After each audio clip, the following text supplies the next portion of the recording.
विधायक ने पूछा था कि आखिर किस हैसियत से ये बात कर रहे हैं। देखिए, सबसे पहले तो मैं आपको बता दूं कि अगर उन्होंने कोई प्रेस वार्ता ली या अपनी बात मीडिया के माध्यम से रखी तो जरूरी नहीं है उसके लिए विधायक प्रतिनिधि या सांसद प्रतिनिधि होना जरूरी है। वे लोकतंत्र के एक नागरिक हैं, आम जनता है और भारतीय जनता पार्टी के वरिष्ठ कार्यकर्ता हैं। पूर्व नगर के मंडल अध्यक्ष हैं और 2 बार युवा मोर्चा के जिला अध्यक्ष रह चुके हैं और इन सबसे बढ़ के वे एक आम जन हैं।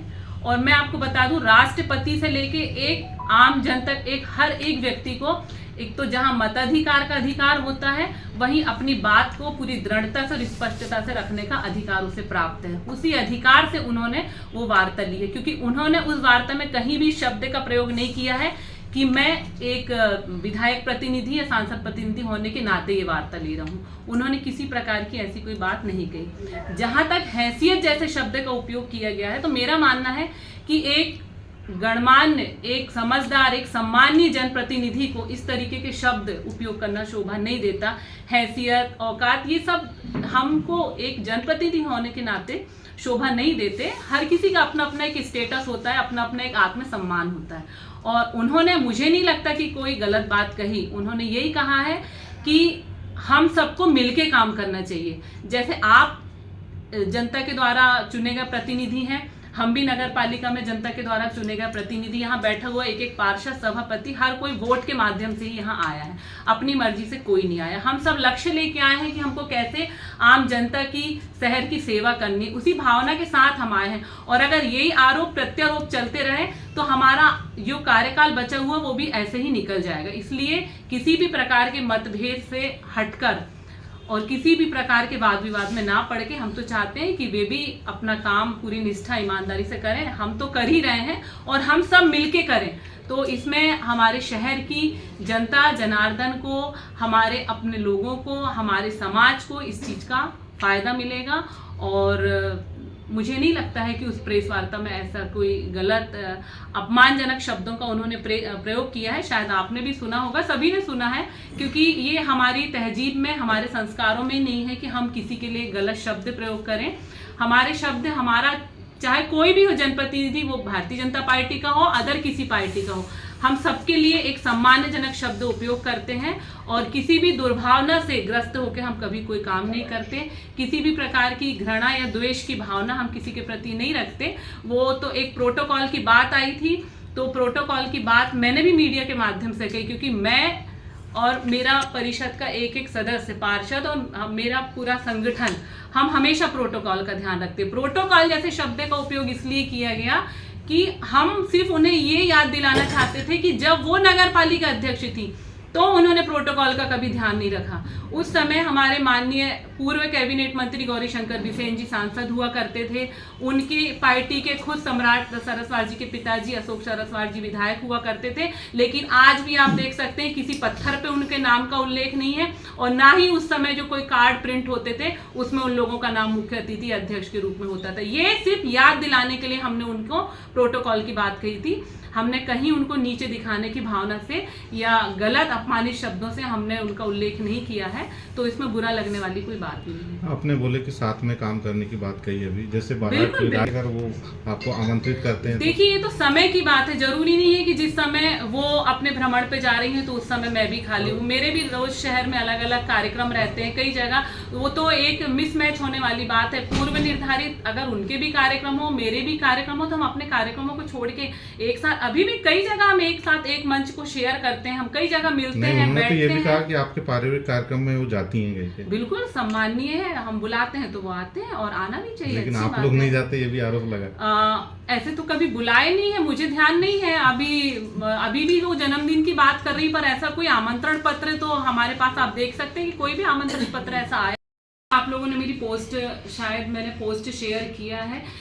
मैं जब रिक्शों की पूजा करने गई थी, सबसे पहले कोई भी वाहन अगर नगर पालिका में आता है तो संबंधित विभाग के सभापति मेरे द्वारा पूजा कराई जाती है, इसके बाद ही वो रिलीज होते हैं। तो जब वो रिक्शा आया था तो मैंने खुद ने, जब मैं पूजा करने गई थी, तो वो जो 11 रिक्शे उस प्लॉट में थे जहां मैंने पूजा की, और मैंने भी पता किया था, तो बोले इन रिक्शों को अभी यहाँ रखा गया है, आज पूजा होने के बाद कल से फिर इनको वार्ड वाइज जहाँ भेजा जाएगा। तो मेरा ख्याल है आप शायद उसी जगह की बात कर रहे हैं और वहीं पे वो रिक्शे रखे गए थे।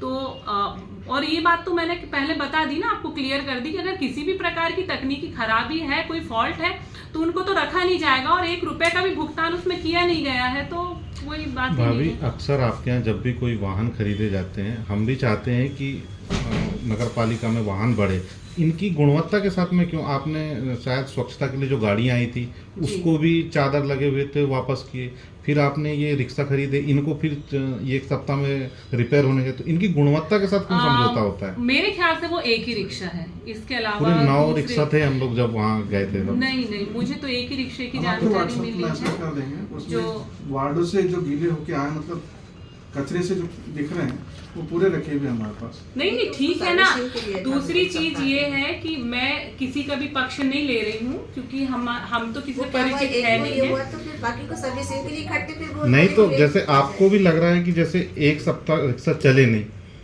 गाड़ियां आई तुरंत आने के बाद चले गई, तो कहीं ना कहीं गुणवत्ता या उसके साथ समझौता हो रहा है, तो आप फिर कार्रवाई क्यों नहीं कर? बिल्कुल ब्लैक लिस्टेड करने का अगर मौका आएगा तो ब्लैक लिस्टेड भी किया जाएगा, लेकिन अभी जिनको टेक्निकल जो हमारे अधिकारी इंजीनियर हैं, जब वो अपनी रिपोर्ट हमें सबमिट करेंगे उस आधार पर ही हम उन्हें ब्लैक लिस्टेड कर सकते हैं। किसी भी प्रकार का अगर उनका टेंडर है तो उसको कैंसिल करके हम नया करवा सकते हैं, लेकिन जब तक उनकी रिपोर्ट हमारे पास नहीं आ जाती तब तक हम आप कोई ही काम पार्टी नहीं के एक पार्षद हैं जी। जिन्होंने पिछली परिषद में एक मुद्दा हुई है। उस पर कार्रवाई ये हुई है कि हालांकि ये तो मेरे ख्याल से 4 या 5 साल पहले का कुछ मामला था जो उन्होंने बताया, तो मैंने उस समय जो व्यक्ति जिसने जियो ट्रैकिंग किया, जिसके समय में अगर राशि प्रोवाइड की गई तो वो जांच के लिए उसको बोल दिया है, बता दिया गया है और कार्रवाई के लिए भी उस पर बोल दिया गया। मेरे ख्याल से उस समय जो अभिषेक परिहार जो जियो ट्रैकिंग करते थे वो अभी यहाँ नहीं है, सूचित कर दिया गया है उन्हें,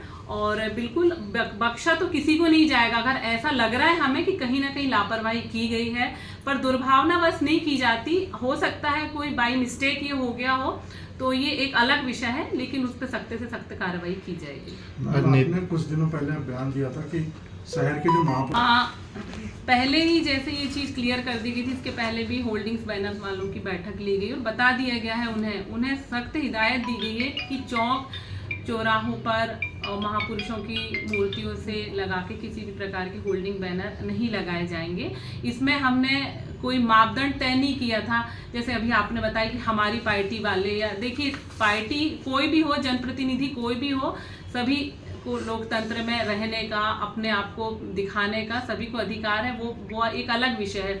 लेकिन इसके बाद भी अगर ये लोग वहाँ पे टांगते हैं तो हम तो बिल्कुल निकलवाने का ही काम करते हैं। अगर हमें लग रहा है कि गलत जगह में टंगे हुए हैं जहाँ कोई एक्सीडेंटल पॉइंट है तो वो निकलवा दिए जाते हैं, और अगर फिर भी नहीं मानते हैं इन लोग, इसके पहले भी 1-2 बार ऐसा हुआ है, तो राजस्व के साथ मिलके हमने इनकी बैठक भी ली है और इन पे बताया भी गया है इन्हें कि किस तरह से इन पे पेनाल्टी की जाएगी, या आगे के समय में ये वहाँ पे अपने काम नहीं कर पाएंगे तो किस तरह से इनको रोका जाएगा। काली पुतली में चौपाटी है, चौपाटी जो है वहाँ पर नगर पालिका ने लिख के रखी है कि यहाँ पर बैनर फ्लैक्स नहीं। अम्बेडकर चौक में भी लगे हैं प्रतिबंधित क्षेत्र में बड़े अब ये तो बड़े। देखिए, मैं तो अभी मीडिया के माध्यम से भी ये चीज फिर बोल रही हूँ कि मैं लगातार होल्डिंग बैनर वालों की बैठक करती हूँ। उन्होंने ये चीज बोला जाता है उन्हें कि आप किसी भी प्रकार के महापुरुष की प्रतिमा के पास चौक चौराहों में एक्सीडेंटल पॉइंट जो है वहाँ पे किसी भी प्रकार के होल्डिंग बैनर ना टांगे। इसके बाद भी अगर उन लोगों के द्वारा